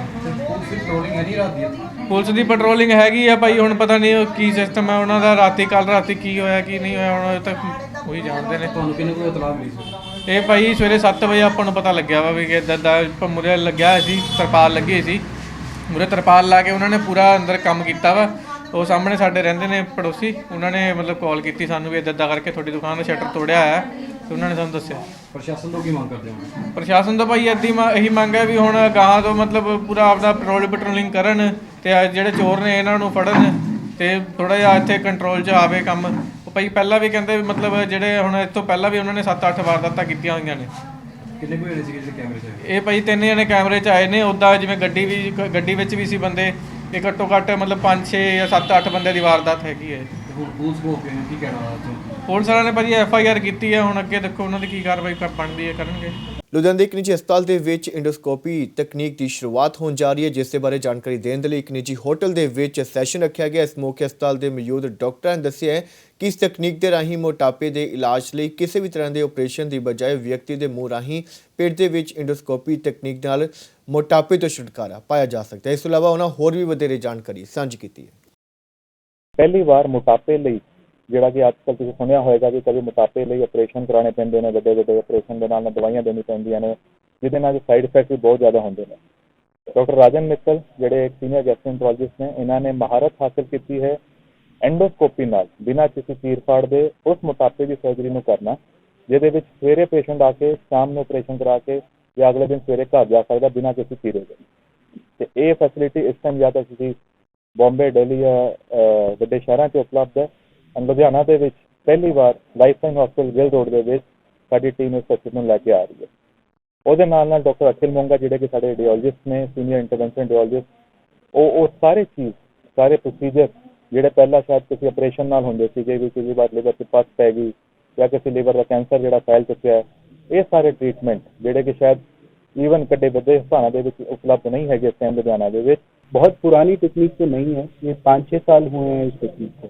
इस टेक्निक से क्या होता है, हम मुंह के रास्ते ही जाते हैं। पुरानी जो सर्जरी वगैरह रहती थी उसमें हम या तो ओपन सर्जरी करते हैं या फिर लेप्रोस्कोपी के थ्रू करते थे। इसमें हम मुंह के रास्ते ही जाएंगे और हम पेट के साइज को छोटा कर देते हैं। पेट का साइज छोटा होगा तो आदमी पहले तो कम खाएगा और कम खाने के बाद क्या होगा कि जो खाएगा वो भी पेट में काफ़ी देर तक रहेगा, तो उससे वजन कम होना शुरू हो जाता है। पर इसका जो फ़ायदा है वो ये है कि ये डे केयर प्रोसीजर है। डे केयर प्रोसीजर का मतलब आप सुबह आएंगे, प्रोसीजर आधे से पौने घंटे का प्रोसीजर है, आप 3-4 घंटे रुकेंगे और शाम को आप अपने घर वापस चले जाएंगे और अगले दिन से आप अपना नॉर्मल काम कर सकते हैं। तो ये वजन कम करने के लिए इसमें देखा गया है कि 3 से 4 महीने में एक मरीज का वजन 18 से 20% कम हो जाता है और जो कि बना रहता है, 3 से 5 साल तक बना रहता है और वेट रीगेन नहीं होता है। तो ये एक नई टेक्निक है। ਪੰਜਾਬ ਸਰਕਾਰ ਦੇ ਵੱਲੋਂ ਆਮ ਲੋਕਾਂ ਨੂੰ ਸਹੂਲਤ ਦਿੰਦਿਆਂ ਹੋਇਆਂ ਲੁਧਿਆਣਾ ਦੇ ਸਿਵਲ ਹਸਪਤਾਲ ਦੇ ਵਿੱਚ ਸਸਤੇ ਰੇਟਾਂ ਦੇ ਉੱਪਰ ਸਾਰੇ ਬਲੱਡ ਟੈਸਟ ਕਰਨ ਦੀ ਸ਼ੁਰੂਆਤ ਕੀਤੀ ਗਈ ਹੈ, ਜਿੱਥੇ ਕਿ 12 ਰੁਪਏ ਤੋਂ ਲੈ ਕੇ 250 ਰੁਪਏ ਦੇ ਵਿੱਚ ਸਾਰੇ ਬਲੱਡ ਟੈਸਟ ਕੀਤੇ ਜਾਣਗੇ। ਇਸ ਦੇ ਨਾਲ ਹੀ ਆਉਣ ਵਾਲੇ ਦਿਨਾਂ ਦੇ ਵਿੱਚ ਸਿਵਲ ਹਸਪਤਾਲ ਦੇ ਵਿੱਚ ਸਸਤੇ ਰੇਟਾਂ ਤੇ MRI ਅਤੇ CT ਸਕੈਨ ਦੀ ਵੀ ਸਹੂਲਤ ਉਪਲਬਧ ਹੋਵੇਗੀ। ਉਧਰ ਲੋਕਾਂ ਨੇ ਵੀ ਸਰਕਾਰ ਦੇ ਵੱਲੋਂ ਚੁੱਕੇ ਗਏ ਇਸ ਕਦਮ ਦੀ ਸ਼ਲਾਘਾ ਕੀਤੀ ਹੈ। ਕਿਸੇ ਵੀ ਸੂਬੇ ਦੇ ਵਿੱਚ ਲੋਕਾਂ ਨੂੰ ਸਭ ਤੋਂ ਵੱਧ ਮੁੱਢਲੀ ਸਹੂਲਤ ਜਿਹੜੀ ਜ਼ਰੂਰਤ ਹੁੰਦੀ ਆ ਸਿਹਤ ਸਹੂਲਤ ਦੀ ਹੁੰਦੀ ਆ, ਵੀ ਚੰਗੀ ਸਿਹਤ ਸਹੂਲਤਾਂ ਮਿਲ ਸਕਣ, ਚੰਗੇ ਹਸਪੀਟਲ ਹੋਣ, ਚੰਗੇ ਸਕੂਲ ਹੋਣ। ਜੇਕਰ ਉੱਥੇ ਦੀ ਜਨਤਾ ਨੂੰ ਇਹ ਚੀਜ਼ਾਂ ਸਹੂਲਤਾਂ ਮਿਲਦੀਆਂ ਨੇ ਤਾਂ ਉੱਥੇ ਦੀ ਜਨਤਾ ਬੜੀ ਖੁਸ਼ਹਾਲ ਤੇ ਰਹਿੰਦੀ ਹੈ। ਇਸੇ ਤਰ੍ਹਾਂ ਨਾਲ ਅੱਜ ਅਸੀਂ ਲੁਧਿਆਣਾ ਦੇ ਸਿਵਲ ਹਸਪੀਟਲ ਦੇ ਵਿੱਚ ਖੜੇ ਆ, ਜਿੱਥੇ ਕਿ ਬੜਾ ਪੁਰਾਣਾ ਹਸਪੀਟਲ ਆ, ਲੇਕਿਨ ਪਰ ਇੱਥੇ ਲੋਕਾਂ ਨੂੰ ਪਰੇਸ਼ਾਨੀਆਂ ਜਿਸ ਤਰ੍ਹਾਂ ਨਾਲ ਇੱਥੇ ਜਿਹੜੇ ਕੋਈ ਵੀ ਬਲੱਡ ਟੈਸਟ ਨੇ, CT ਸਕੈਨ ਆ, ਐਕਸਰਾ ਜਦੋਂ ਕਿਸੇ ਨੇ ਕਰਾਉਣਾ ਹੁੰਦਾ ਬੜੀ ਦਿੱਕਤ ਆਉਂਦੀ ਹੈ। ਇੱਥੇ ਮਸ਼ੀਨਾਂ ਕਦੇ ਖਰਾਬ ਹੁੰਦੀਆਂ ਨੇ, ਕਦੇ ਇੱਥੇ ਮਸ਼ੀਨਾਂ ਚਲਾਉਣੇ ਵਾਲੇ ਜਿਹੜੇ ਹੈਗੇ ਨੇ ਉਹ ਨਹੀਂ ਹੁੰਦੇ, ਕਰਮਚਾਰੀ ਨਹੀਂ ਹੁੰਦੇ ਹੈਗੇ, ਕਈ ਤਰ੍ਹਾਂ ਦੀਆਂ ਦਿੱਕਤਾਂ ਦਾ ਸਾਹਮਣਾ ਕਰਨਾ ਪੈਂਦਾ। ਲੇਕਿਨ ਪਰ ਇੱਕ ਕੰਪਨੀ ਜਿਹੜੀ ਕਿ ਸਰਕਾਰ ਨਾਲ, ਜਿਹੜੀ ਹੈਲਥ ਵਿਭਾਗ ਨਾਲ PP ਮੋਡ ਤੇ ਪਬਲਿਕ ਪ੍ਰਾਈਵੇਟ ਪਾਰਟਨਰਸ਼ਿਪ ਦੇ ਤੌਰ ਤੇ ਇੱਥੇ ਇੱਕ ਲੈਬੋਰਟਰੀ, ਕ੍ਰਿਸਟਨ ਜਿਹੜੀ ਲੈਬੋਰਟਰੀ ਹੈ ਇੱਥੇ ਖੋਲ੍ਹੀ ਗਈ ਹੈ, ਜਿੱਥੇ ਕਿ ਪੂਰੇ ਦੇਸ਼ ਦੇ ਵੱਖ-ਵੱਖ ਸੂਬਿਆਂ ਦੇ ਵਿੱਚ ਇਹਨਾਂ ਦੀਆਂ ਲੈਬੋਰਟਰੀਆਂ ਨੇ, ਜਿੱਥੇ ਕਿ ਹਰ ਤਰ੍ਹਾਂ ਦੇ ਜਿਹੜੇ blood test, CT scan, MRI ਹੁੰਦਾ। ਤੇ ਆਮ ਕਰਕੇ ਜਦੋਂ ਲੋਕ ਕਦੇ ਕੋਈ ਵੀ ਵਿਅਕਤੀ ਬਿਮਾਰ ਹੁੰਦਾ ਤਾਂ ਡਾਕਟਰ ਲਿਖਦੇ ਨੇ ਇਸ ਤਰ੍ਹਾਂ ਦੇ ਟੈਸਟ ਕਰਾਏ ਜਾਣ। ਜਦੋਂ ਬਾਹਰ ਲੈਬੋਰਟਰੀਆਂ 'ਚ ਜਾਂਦੇ ਨੇ ਤਾਂ ਉੱਥੇ ਟੈਸਟ ਬੜੇ ਮਹਿੰਗੇ ਹੁੰਦੇ ਨੇ, ਬੜੀ ਦਿੱਕਤ ਦਾ ਸਾਹਮਣਾ ਕਰਨਾ ਪੈਂਦਾ ਆਮ ਲੋਕਾਂ ਨੂੰ, ਬਹੁਤ ਮਹਿੰਗੇ ਹੁੰਦੇ ਨੇ।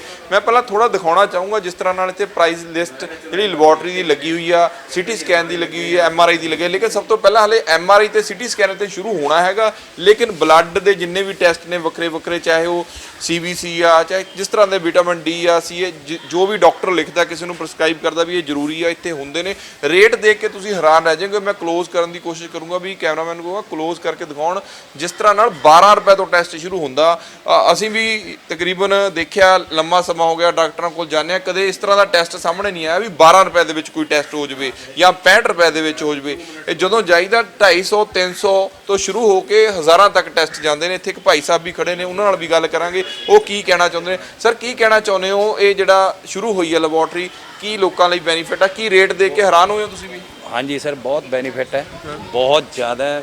ਜਿਹੜੀ ਪ੍ਰਾਈਵੇਟ ਹਸਪੀਟਲਾਂ ਦੀ ਲੁੱਟ ਖਸੁੱਟ ਸੀ, ਉਹਦਾ ਮੱਦੇਨਜ਼ਰ ਜੇ ਤੁਸੀਂ ਦੇਖਿਆ ਜਾਵੇ, ਮੈਂ ਹੁਣ ਟੈਸਟ ਕਰਵਾਇਆ ਜੀ, ਮੇਰੇ 8-10 ਟੈਸਟ ਹੋਇਆ ਓਨਲੀ 500 ਕੁਛ ਰੁਪਏ 'ਚ। ਠੀਕ ਹੈ ਜੀ, ਬਹੁਤ ਵਧੀਆ ਸਹੂਲਤ ਹੈ। ਜੇਕਰ ਇਹੀ ਟੈਸਟ ਤੁਸੀਂ ਬਾਹਰ ਕਰਵਾਉਂਦੇ ਤਾਂ ਭਾਜੀ ਹਜ਼ਾਰਾਂ ਦੇ ਵਿੱਚ 5000 10000 15000 ਐਂ ਹੀ ਹੋਣੇ ਸੀ। ਲੱਗਦਾ ਵੀ ਇਸ ਤਰ੍ਹਾਂ ਦੀਆਂ ਸਹੂਲਤਾਂ ਪੂਰੇ ਵੀ ਲੁਧਿਆਣੇ ਜਿਵੇਂ ਇੱਕ ਵੱਡੇ ਹਸਪੀਟਲ ਇੱਥੇ ਆਈ ਹੈ ਸਰਕਾਰੀ ਦੇ ਵਿੱਚ ਵੀ, ਇਹ ਛੋਟੀਆਂ ਡਿਸਪੈਂਸਰੀਆਂ ਤੱਕ ਵੀ ਪਹੁੰਚ ਹੋਣੀ ਚਾਹੀਦੀ? ਹਾਂਜੀ ਹਾਂਜੀ, ਬਿਲਕੁਲ ਸਰ, ਹੋਣੀ ਚਾਹੀਦੀ ਹੈ। ਬਹੁਤ ਵਧੀਆ ਲੱਗਿਆ, ਮੈਂ ਇੱਥੇ ਆਇਆ ਸੀ ਮਾਤਾ ਜੀ ਨੂੰ ਲੈ ਕੇ, ਆਪਣੇ ਕਰਵਾਏ, ਬਹੁਤ ਵਧੀਆ। ਬਿਲਕੁਲ, ਤੁਸੀਂ ਦੇਖਿਆ ਲੋਕ ਵੀ ਖੁਸ਼ ਨੇ ਤੇ ਵੀ ਇੱਥੇ ਟੈਸਟ ਬੜੇ ਘੱਟ ਰੇਟਾਂ ਦੇ ਵਿੱਚ ਹੋ ਰਹੇ ਨੇ।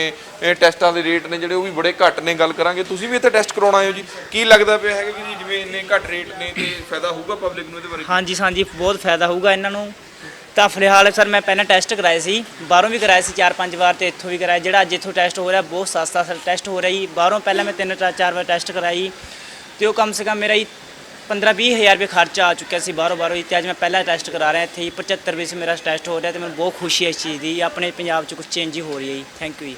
ਬਿਲਕੁਲ, ਤੁਸੀਂ ਦੇਖਿਆ ਹੈਗਾ ਬੜਾ ਜਿਹੜਾ ਹੈਗਾ ਘੱਟ ਰੇਟ ਤੇ ਜਿਹੜੇ ਟੈਸਟ ਹੋ ਰਹੇ ਨੇ, ਬਲੱਡ ਟੈਸਟ ਹੋ ਰਹੇ, ਜਿਸ ਤਰ੍ਹਾਂ ਨਾਲ ਇੱਥੇ ਦੇਖ ਸਕਦੇ ਹੋ ਤੁਸੀਂ। ਮੈਂ ਬਲੱਡ ਗਲੂਕੋਸ ਰੈਂਡਮ ਚੈੱਕ ਕਰਾਉਣਾ 12 ਰੁਪਏ ਦੇ ਵਿੱਚ ਹੋ ਰਿਹਾ ਹੈਗਾ। ਉਸ ਤੋਂ ਬਾਅਦ ਬਲੱਡ ਗਰੁੱਪ ਦੇ ਜਿੰਨੇ ਵੀ ਰੇਂਜਸ ਆ 12 ਰੁਪਏ 65 ਰੁਪਏ 16 ਰੁਪਏ ਅਲੱਗ-ਅਲੱਗ ਟੈਸਟ ਨੇ। ਕਿਸੇ ਨੇ ਕਿਸੇ ਤਰ੍ਹਾਂ ਵੀ ਟੈਸਟ ਕਰਾਉਣਾ। ਵਿਟਾਮਿਨ B12 ਦਾ ਜੇਕਰ ਦੇਖੀਏ 290 ਰੁਪਏ ਦਾ ਟੈਸਟ ਆ, TS 'ਚ 69 ਰੁਪਏ ਦਾ। ਲੇਕਿਨ ਲਿਕੁਇਡ ਪ੍ਰੋਫਾਈਲ ਜਿਹੜੇ ਟੋਟਲ ਕੋਲੈਸਟਰੋਲ ਦੇ ਟੈਸਟ ਨੇ 106 ਰੁਪਏ ਦੇ ਵਿੱਚ ਹੁੰਦੇ ਨੇ। ਜੇਕਰ ਬਾਹਰ ਅਸੀਂ ਕਿਸੇ ਪ੍ਰਾਈਵੇਟ ਲੈਬੋਰਟਰੀ ਦੇ ਵਿੱਚ ਜਾਂਦੇ ਹਾਂ ਤਾਂ ਤਕਰੀਬਨ ਇਹ ਟੈਸਟ 500 ਰੁਪਏ 600 ਰੁਪਏ ਦੇ ਵਿੱਚ ਹੁੰਦੇ ਨੇ। ਲੇਕਿਨ ਇਹ ਚੰਗੀ ਜਿਹੜੀ ਸਹੂਲਤ ਸ਼ੁਰੂ ਕੀਤੀ ਗਈ ਆ। ਹੋਰ ਵੀ ਇੱਥੇ ਜਿਹੜੇ ਲੋਕ ਖੜੇ ਨੇ ਪਬਲਿਕ ਦੀ ਜਨਤਾ ਨਾਲ, ਉਹਨਾਂ ਨਾਲ ਗੱਲ ਕਰਨ ਦੀ ਕੋਸ਼ਿਸ਼ ਕਰਦੇ ਹਾਂ ਵੀ ਉਹ ਕੀ ਕਹਿਣਾ ਚਾਹੁੰਦੇ ਨੇ ਇਸ ਬਾਰੇ। ਦੇਖੋ ਸਿਟੀ ਸਕੈਨ ਦੇ ਵੀ ਦੇਖੋ ਰੇਟ ਲਿਖੇ ਹੋਏ ਨੇ, ਲੇਕਿਨ ਹਾਲੇ ਫਿਲਹਾਲ ਇੱਥੇ ਸ਼ੁਰੂਆਤ ਨਹੀਂ ਹੋਈ ਹੈਗੀ। ਲੇਕਿਨ ਬੜੇ ਜਿਹੜੇ ਰੇਟ ਦੇਖ ਕੇ ਤੁਸੀਂ ਹੈਰਾਨ ਰਹਿ ਜਾਓਗੇ। ਉਹ ਇੰਨੇ ਘੱਟ ਰੇਟਾਂ ਤੇ ਜਿਹੜੀ ਇੱਕ ਸਹੂਲਤ ਦੇਣ ਦੀ ਪਬਲਿਕ ਨੂੰ ਸ਼ੁਰੂਆਤ ਕੀਤੀ ਗਈ ਹੈਗੀ ਆ। ਜਿਸ ਤਰ੍ਹਾਂ MRI ਹੈਡ ਵਿਦਆਊਟ ਕੰਟਰਾਸਟ 1039 ਰੁਪਏ ਰੇਟ ਰੱਖਿਆ ਗਿਆ। MRI ਹੈਡ ਵਿਦ ਕੰਟਰਾਸਟ 1400 ਰੁਪਏ, ਜਿਹੜੇ ਕਿ ਰੇਟ ਤਕਰੀਬਨ 5-5 ਹਜ਼ਾਰ ਰੁਪਏ ਦੇ ਕਰੀਬ ਹੁੰਦੇ ਨੇ।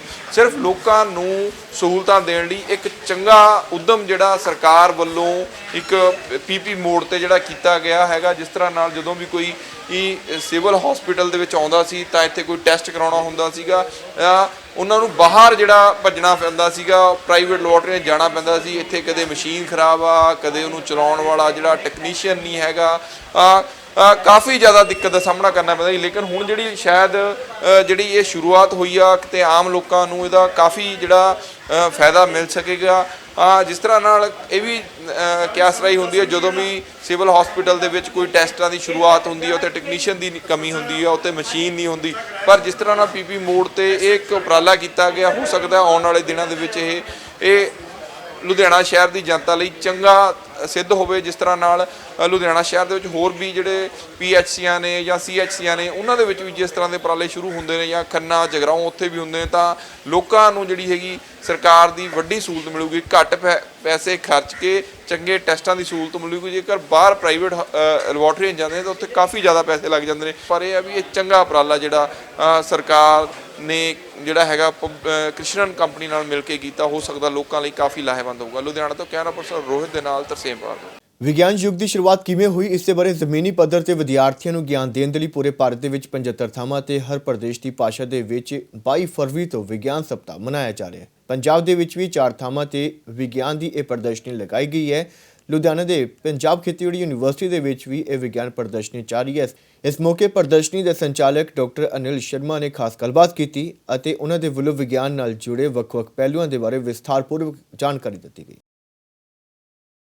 ਵਿਗਿਆਨ ਕੀ ਹੈ, ਵਿਗਿਆਨ ਨੂੰ ਸੌਖੇ ਢੰਗ ਨਾਲ ਸਮਝਣ ਲਈ ਜਿਸ ਤਰ੍ਹਾਂ ਨਾਲ ਪੂਰੇ ਦੇਸ਼ ਭਰ ਦੇ ਵਿੱਚ ਵਿਗਿਆਨ ਸਪਤਾਹ ਮਨਾਇਆ ਜਾ ਰਿਹਾ ਹੈਗਾ। ਪੰਜਾਬ ਦੇ ਵਿੱਚ 4 ਜਗ੍ਹਾ ਤੇ ਇਹ ਵਿਗਿਆਨ ਮੇਲੇ ਲੱਗੇ ਹੋਏ ਨੇ, ਜਿੱਥੇ ਕਿ ਵੱਖ-ਵੱਖ ਜਿਹੜੇ ਯੂਨੀਵਰਸਿਟੀਆਂ ਨੇ, ਜਿਸ ਤਰ੍ਹਾਂ ਨਾਲ ਪੰਜਾਬ ਖੇਤੀਬਾੜੀ ਯੂਨੀਵਰਸਿਟੀ ਦੇ ਵਿੱਚ ਵੀ ਇਸ ਨੂੰ ਬੜੇ ਉਤਸ਼ਾਹ ਨਾਲ ਮਨਾਇਆ ਜਾ ਰਿਹਾ। ਇੱਥੇ ਸਟੂਡੈਂਟਸ ਵੱਲੋਂ ਅਲੱਗ-ਅਲੱਗ ਤਰ੍ਹਾਂ ਦੇ ਜਿਹੜੇ ਮਾਡਲਸ ਤਿਆਰ ਕੀਤੇ ਗਏ ਨੇ, ਇਹ ਕਾਰਟੂਨ ਬਣਾ ਕੇ ਅਲੱਗ-ਅਲੱਗ ਤਰੀਕੇ ਨਾਲ ਸੌਖਾ, ਜਿਸ ਤਰ੍ਹਾਂ ਨਾਲ ਪੰਜਾਬ ਦੇ ਵਿੱਚ ਪੰਜਾਬੀ ਭਾਸ਼ਾ ਦੇ ਵਿੱਚ ਲੋਕਾਂ ਨੂੰ ਵਿਗਿਆਨ ਬਾਰੇ ਜਾਣਕਾਰੀ ਦੇਣ ਲਈ, ਵਿਗਿਆਨ ਕਦੋਂ ਸ਼ੁਰੂ ਹੋਇਆ, ਵਿਗਿਆਨ ਦਾ ਯੁੱਗ ਕਦੋਂ ਸ਼ੁਰੂ ਹੋਇਆ, ਉਸ ਬਾਰੇ ਦੱਸਿਆ ਜਾ ਰਿਹਾ। ਵੱਖ-ਵੱਖ ਜਿਹੜੇ ਸਟੂਡੈਂਟਸ ਨੇ ਜਾਂ ਜਿਹੜੇ ਮਾਸਟਰਸ ਕਰ ਰਹੇ ਨੇ, ਉਹਨਾਂ ਵੱਲੋਂ ਆਪਣੇ ਆਪਣੇ ਢੰਗ ਦੇ ਨਾਲ ਇੱਕ ਉਪਰਾਲਾ ਉਦਮ ਕੀਤਾ ਜਾ ਰਿਹਾ। ਡਾਕਟਰ ਅਨਿਲ ਸ਼ਰਮਾ ਸਾਡੇ ਨਾਲ ਨੇ, ਅਸੀਂ ਉਹਨਾਂ ਨਾਲ ਗੱਲ ਕਰਾਂਗੇ ਇਹ ਕੀ ਹੈਗਾ ਵਿਗਿਆਨ, ਕਿਸ ਤਰ੍ਹਾਂ ਨਾਲ ਵਿਦਿਆਰਥੀਆਂ ਨੂੰ ਇਸ ਜਿਹੜਾ ਹੈਗਾ ਸਾਇੰਸ ਸਪਤਾਹ ਦੇ ਵਿੱਚ, ਵਿਗਿਆਨ ਮੇਲੇ ਦੇ ਵਿੱਚ ਦੱਸਿਆ ਜਾ ਰਿਹਾ ਹੈਗਾ। ਡਾਕਟਰ ਸਾਹਿਬ ਕੀ ਕਹਿਣਾ ਚਾਹੁੰਦੇ ਹੋ, ਕੀ ਕੋਸ਼ਿਸ਼ ਕੀਤੀ ਜਾ ਰਹੀ ਹੈ ਦੱਸਣ ਨੂੰ ਵਿਗਿਆਨ ਬਾਰੇ?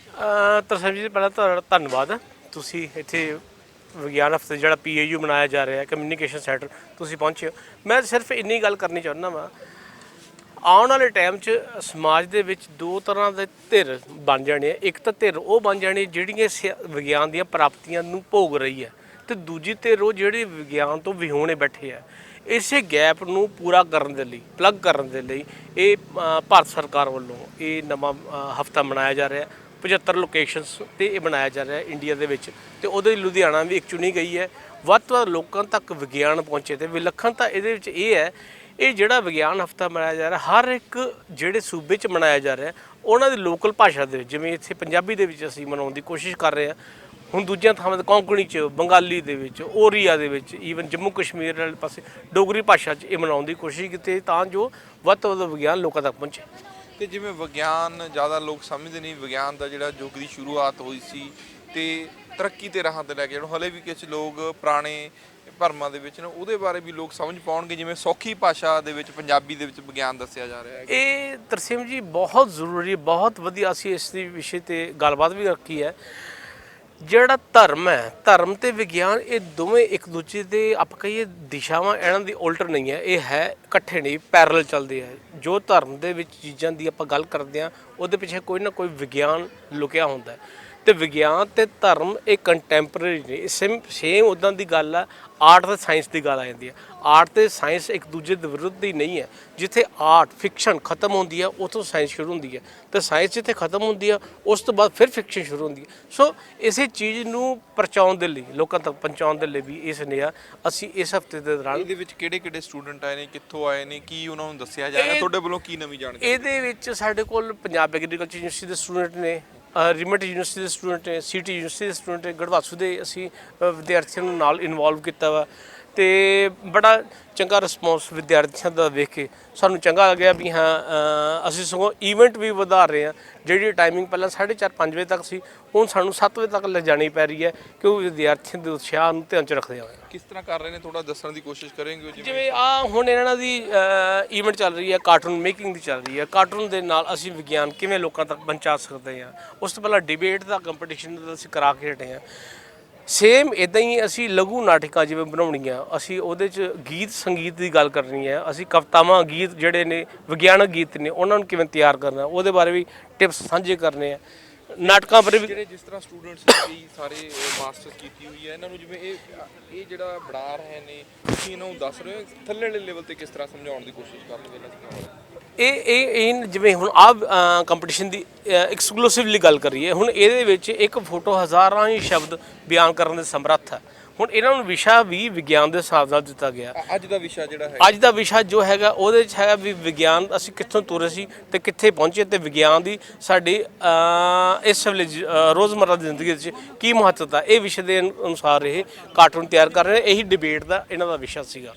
ਸਰ, ਸਾਨੂੰ ਬਹੁਤ ਵਧੀਆ ਲੱਗ ਰਿਹਾ ਕਿਉਂਕਿ ਸਾਡੇ ਨਾਲ ਸਾਰੇ ਫਰੈਂਡਸ ਹੈ, ਅਸੀਂ ਵੈਸੇ ਹੀ ਸਾਇੰਸ ਬੈਕਗਰਾਊਂਡ ਤੋਂ ਹੈ, ਅਤੇ ਬਹੁਤ ਚੀਜ਼ਾਂ ਸਿੱਖਣ ਨੂੰ ਮਿਲ ਰਹੀਆਂ ਨੇ ਕਿ ਕਿਵੇਂ ਤੁਸੀਂ ਤੁਹਾਡੇ ਨਾਲ ਗੱਲ ਕਰ ਰਹੇ ਹਾਂ ਕਿ ਕਿਵੇਂ ਗੱਲ ਕੀਤੀ ਜਾਂਦੀ ਹੈ, ਕਿਵੇਂ ਸਾਇੰਸ ਨੂੰ ਅਸੀਂ ਨੋਰਮਲ ਲੋਕਾਂ ਕੋਲ ਪਹੁੰਚਾ ਸਕਦੇ ਹਾਂ। ਦੱਸ ਸਕਦੇ ਹੋ ਹਿਸਟਰੀ ਕਦੋਂ ਸ਼ੁਰੂ ਹੋਇਆ, ਵਿਗਿਆਨ ਯੁੱਗ ਸ਼ੁਰੂ ਹੋਇਆ, ਅੱਜ ਜਿਵੇਂ ਵਿਗਿਆਨ ਯੁੱਗ ਦਾ ਦਿਨ ਮਨਾਇਆ ਜਾ ਰਿਹਾ, ਉਹਦੇ ਬਾਰੇ ਕੀ ਕਹਿਣਾ ਚਾਹੁੰਦੇ? ਵਿਗਿਆਨ ਜਿਵੇਂ ਹੁਣ ਮੇਰੇ ਫਰੈਂਡ ਨੇ ਦੱਸਿਆ ਜਸਮਨ ਨੇ ਕਿ ਇੱਕ ਛੋਟੀ ਜਿਹੀ ਖੋਜ ਹੋਈ ਸੀ ਜਦੋਂ ਇਨਸਾਨ ਨੇ ਸੁਰਤਾਈ ਉਹਨੇ ਅੱਗ ਦਾ ਨਿਰਮਾਣ ਕੀਤਾ, ਫਿਰ ਹੌਲੀ ਹੌਲੀ ਵੀਲ ਬਣਾਏ, ਫਿਰ ਹੌਲੀ ਹੌਲੀ ਅਸੀਂ 에ਅਰਪਲੇਨਸ ਤੇ ਆ ਗਏ। ਇਸ ਤਰੀਕੇ ਨਾਲ ਅਸੀਂ ਨੇ ਬਹੁਤ ਜ਼ਿਆਦਾ ਤਰੱਕੀ ਕਰ ਲਈ ਅਤੇ ਅੱਜ ਇਨਸਾਨ ਚੰਦ ਤੱਕ ਪਹੁੰਚ ਗਿਆ ਹੈ ਤੇ ਇਹ ਬਹੁਤ ਵੱਡੀ ਗੱਲ ਹੈ ਸਾਡੇ ਲਈ ਕਿ ਅਸੀਂ ਇੰਨੀ ਦੂਰੀ ਤੈਅ ਕਰਕੇ ਆ ਚੁੱਕੇ ਹਾਂ ਤੇ ਹਜੇ ਹੋਰ ਵੀ ਅਸੀਂ ਤਰੱਕੀ ਕਰਨ ਵਾਲੇ ਹਾਂ।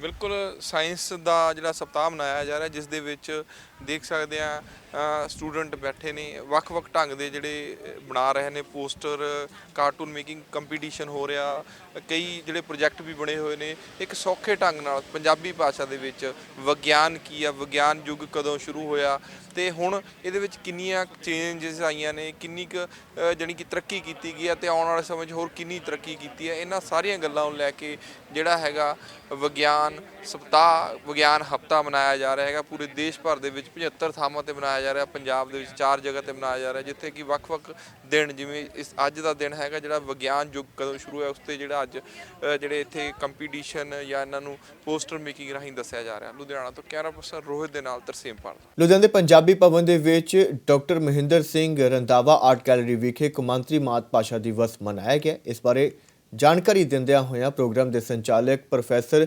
ਜਸਪ੍ਰੀਤ ਕੌਰ ਨੇ ਦੱਸਿਆ ਹੈ ਕਿ ਇਹ ਪ੍ਰੋਗਰਾਮ ਮਾਤ ਭਾਸ਼ਾ ਦਿਵਸ ਨੂੰ ਸਮਰਪਿਤ ਹੈ, ਜਿਸ ਦੇ ਵਿੱਚ ਕਈ ਨਾਮੀ ਸ਼ਖਸੀਅਤਾਂ ਨੂੰ ਸਨਮਾਨਿਤ ਵੀ ਕੀਤਾ ਗਿਆ ਹੈ।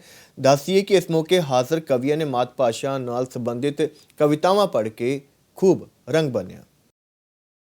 ਬਹੁਤ ਮਾਣ ਮਹਿਸੂਸ ਹੋ ਰਿਹਾ ਹੈ ਕਿ ਆਪਣੀ ਮਾਂ ਬੋਲੀ ਨੂੰ ਮਾਣਨ ਲਈ ਮੈਂ ਪੰਜਾਬ ਦੀ ਧਰਤੀ 'ਤੇ ਆਈ ਹਾਂ ਔਰ ਕਵਿਤਾ ਕਥਾ ਕਾਰਵਾਂ ਔਰ ਜਸਪ੍ਰੀਤ ਕੌਰ ਫਲਕ ਵੱਲੋਂ ਇੰਨਾ ਸੋਹਣਾ ਪ੍ਰੋਗਰਾਮ ਲਿਖਿਆ ਗਿਆ ਹੈ। ਮੈਨੂੰ ਇੱਥੇ ਇੰਨਾ ਵੱਡਾ ਮਾਣ ਮਿਲਿਆ ਹੈ, ਮੇਰਾ ਰੂਬਰੂ ਹੋਇਆ ਹੈ ਔਰ ਖ਼ਾਸ ਤੌਰ 'ਤੇ ਮੈਨੂੰ ਇਸ ਗੱਲ ਦੀ ਬਹੁਤ ਖੁਸ਼ੀ ਹੈ ਕਿ ਮੈਨੂੰ ਮੀਤ ਪ੍ਰਧਾਨ ਬਣਾਇਆ ਗਿਆ ਹੈ ਔਰ ਕੈਨੇਡਾ ਦੇ ਵਿੱਚ ਮੈਂ ਕਵਿਤਾ ਕਥਾ ਕਾਰਵਾਂ ਦੀ ਨੁਮਾਇੰਦਗੀ ਕਰਨੀ ਹੈ ਔਰ ਉਮੀਦ ਹੈ ਕਿ ਮੈਂ ਉੱਥੇ ਕੁਝ ਅੱਛੇ ਪ੍ਰੋਗਰਾਮ, ਅੱਛੇ ਇਸ ਤਰ੍ਹਾਂ ਦੇ ਮਹਿਫਿਲਾਂ ਸਜਾ ਸਕਾਂਗੀ ਔਰ ਬੜੇ ਹੀ ਮਾਣ ਦਿੰਦੇ ਹੋਏ ਆਪਣੀ ਮਾਂ ਬੋਲੀ ਨੂੰ ਅੱਗੇ ਤੋਂ ਅੱਗੇ ਪ੍ਰਫੁੱਲਿਤ ਕਰਨ ਦੀ ਕੋਸ਼ਿਸ਼ ਕਰਦੇ ਰਵਾਂਗੇ।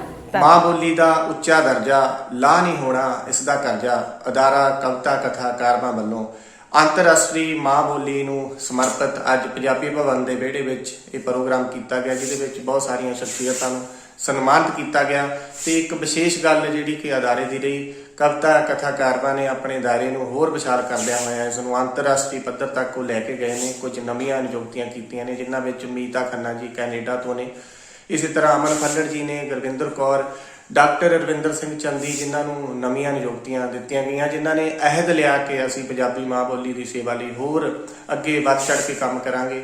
ਇਸ ਤੋਂ ਬਿਨਾਂ ਜਿਨ੍ਹਾਂ ਸ਼ਖਸੀਅਤਾਂ ਨੂੰ ਸਨਮਾਨਿਤ ਕੀਤਾ ਗਿਆ ਉਹਨਾਂ ਨੂੰ ਬਹੁਤ-ਬਹੁਤ ਵਧਾਈ ਦਿੰਦੇ ਹਾਂ। ਮੀਤਾ ਖੰਨਾ ਜੀ ਕੈਨੇਡਾ ਤੋਂ, ਦਲਜੀਤ ਸਿੰਘ ਜੀ ਕੈਨੇਡਾ ਤੋਂ, ਗੁਰਸਾਹਿਬ ਤੇਜੀ ਜੀ ਤੇ ਉਹ ਸਾਰੇ ਸਾਹਿਤਕਾਰ, ਉਹ ਸਾਰੇ ਸਰੋਤੇ ਵਧਾਈ ਦੇ ਹੱਕਦਾਰ ਨੇ ਜਿਹੜੇ ਆਪਣੀ ਪੰਜਾਬੀ ਮਾਂ ਬੋਲੀ ਲਈ ਇਸ ਤਰ੍ਹਾਂ ਇੰਨਾ ਕੰਮ ਕਰ ਰਹੇ ਨੇ। ਜਸਪ੍ਰੀਤ ਫਲਕ ਹੋਰਾਂ ਨੂੰ ਵੀ ਵਧਾਈ ਜਿਨ੍ਹਾਂ ਨੇ ਇੰਨੇ ਵੱਡੇ ਪੱਧਰ ਤੇ ਇਸ ਤਰ੍ਹਾਂ ਦੇ ਪ੍ਰੋਗਰਾਮ ਕੀਤੇ ਨੇ। ਜਾਣ ਤੋਂ ਪਹਿਲਾਂ ਇੱਕ ਨਜ਼ਰ ਸੁਰਖੀਆਂ ਤੇ।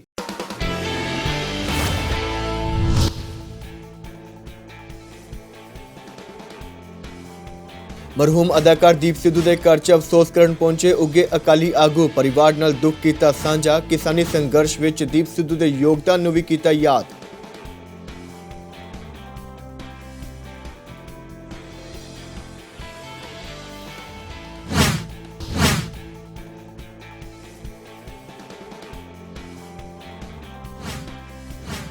ਲੁਧਿਆਣਾ ਪਹੁੰਚੇ ਭਾਜਪਾ ਆਗੂ ਮਨਜਿੰਦਰ ਸਿੰਘ ਸਿਰਸਾ, ਭਾਜਪਾ ਵਰਕਰਾਂ ਨਾਲ ਕੀਤਾ ਰਾਬਤਾ। ਪੰਜਾਬ ਦੇ ਵਿੱਚ ਭਾਜਪਾ ਦੀ ਸਰਕਾਰ ਬਣਨ ਦਾ ਕੀਤਾ ਦਾਅਵਾ।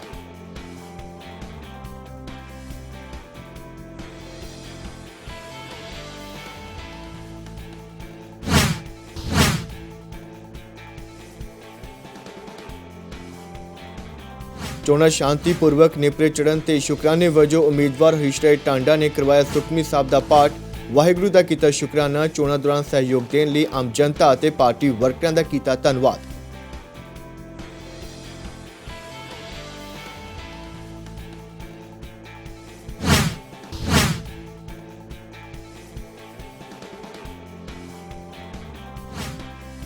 ਸਿਵਲ ਹਸਪਤਾਲ ਦੇ ਵਿੱਚ ਆਮ ਲੋਕਾਂ ਦੀ ਸਹੂਲਤ ਲਈ ਸਰਕਾਰ ਦੇ ਵੱਲੋਂ ਵੱਡਾ ਉਪਰਾਲਾ। ਹੁਣ 12 ਤੋਂ 250 ਰੁਪਏ ਦੇ ਵਿੱਚ ਹੋਣਗੇ ਸਾਰੇ ਬਲੱਡ ਟੈਸਟ। ਹਸਪਤਾਲ ਦੇ ਵਿੱਚ ਜਲਦ ਹੀ ਸ਼ੁਰੂ ਹੋਵੇਗੀ MRI ਅਤੇ CT ਸਕੈਨ ਦੀ ਵੀ ਸਹੂਲਤ।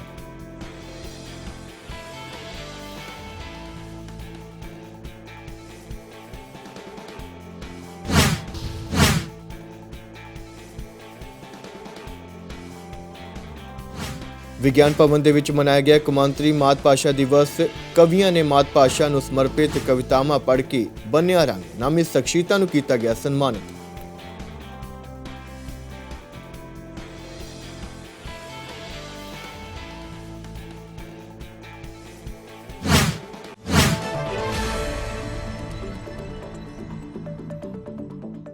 ਫਿਲਹਾਲ ਇਸ ਬੁਲੇਟਿਨ ਦੇ ਵਿੱਚ ਬਸ ਇੰਨਾ ਹੀ। ਜੇਕਰ ਤੁਸੀਂ ਕੋਈ ਵੀ ਜਾਣਕਾਰੀ ਜਾਂ ਸੁਝਾਅ ਸਾਡੇ ਨਾਲ ਸਾਂਝਾ ਕਰਨਾ ਚਾਹੁੰਦੇ ਹੋ news@fastfood.in ਤੇ ਸਾਡੇ ਨਾਲ ਸੰਪਰਕ ਕਰ ਸਕਦੇ ਹੋ। ਇਸ ਤੋਂ ਇਲਾਵਾ ਸਾਨੂੰ www.fastfood.in ਤੇ ਆਨਲਾਈਨ ਵੀ ਦੇਖ ਸਕਦੇ ਹੋ। ਮੈਨੂੰ ਤਾਂ ਇਜਾਜ਼ਤ, ਧੰਨਵਾਦ।